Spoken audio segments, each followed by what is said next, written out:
about our country. And we are from a country which is supposed to have been independent now for almost 5 decades.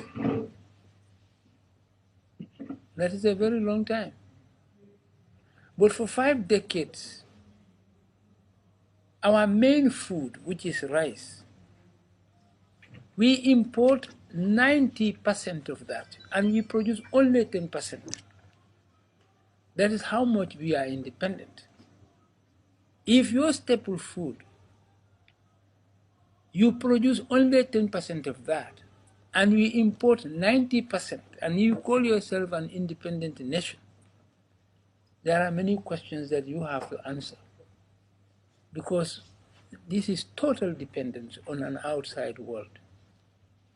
And this is a country which is considered to be par excellence an agricultural country, where you can produce everything that you import.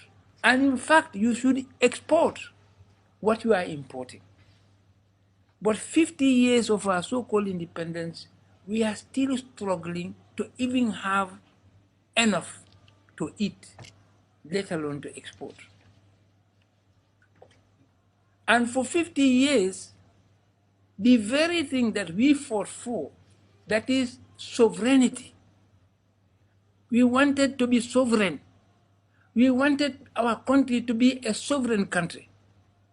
And for 50 years, that sovereignty of the country and ourselves are trampled afoot. And we yet continue to call ourselves independent and sovereign people. We call ourselves a republic. And for 50 years, the tool without which we cannot develop, that is education, is still as rotten as anything, as one principal of one of the most recognized high schools in the Gambia told me. 2 days before I came here, I discussed with him. In his office, he said, "My friend, education here is rotten." I said, "Why?" He said, "Because it is examination oriented and it's not knowledge based." So it means that our kids, who are supposed to be the future leaders of this country or the continent itself, or Gambia, for example, are not being given the tools necessary to make Gambia a better place than what it is today. In fact, the future of Gambia is gloomy. Because even not only that they are not being given the right type of education, but now everybody in the Gambia is looking, aspiring to go out of the Gambia. Now people in grade 11, grade 12, if they have the opportunity, they go out of the Gambia. In search of what? In search of what they call greener pastures.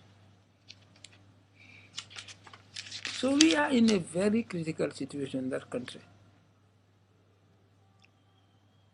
And if you think of health service, for 50 years, critical conditions of sickness cannot be treated in the Gambia.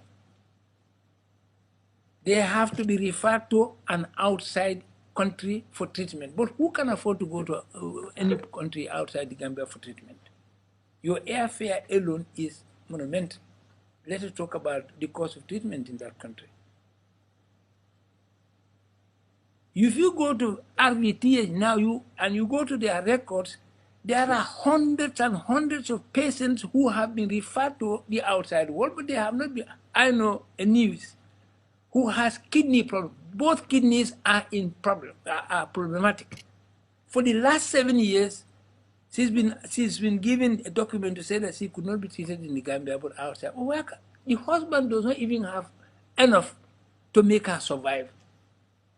Even in that critical condition, she has to sit down, and she's forbidden to sit down for long time, but she has to, because otherwise she will not survive. Because the husband went to Spain, could not do anything. She was a so-called marabout there and was getting nothing. She had to do everything to fend for herself. And therefore she sat down to this knitting, knits hats and other materials and sells them for her survival. Which means that that's even making her condition worse. And there are many like her, some with liver conditions and other critical conditions which cannot be treated in the country. Regime after regime, they came and claimed that they would do better. This one, when they came, they said they would do better. And for the last 18 years, now we are going to 20 years, the health condition, the health facilities remain the same. Proof is that when they get sick themselves, and this is what I wonder what type of people we are. Because I take you as my employee. A president is an employee. An MP is an employee. All elected offices are employee positions.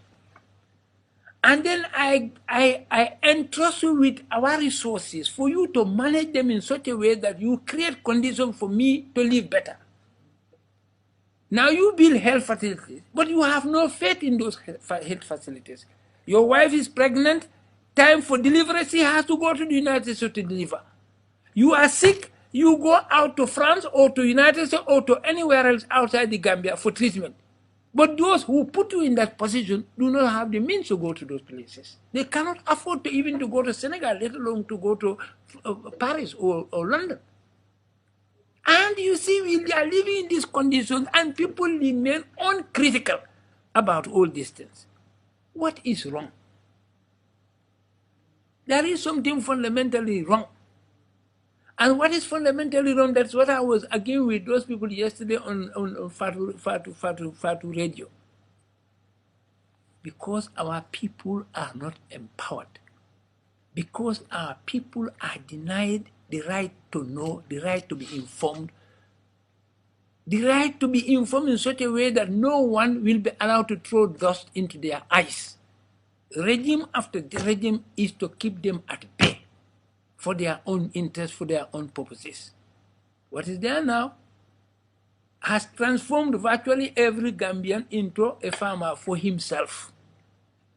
Even in feudal times, I have never seen in the Gambia any leader who makes or who made everybody in the Gambia to do farming for him. But that is current in the Gambia, and it is fashionable.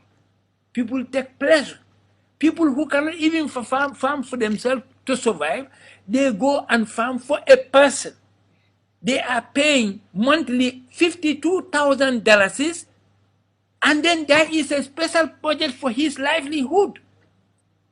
If he likes, he will kill a bull today for lunch. Tomorrow, evening time, he'll kill a ram for supper.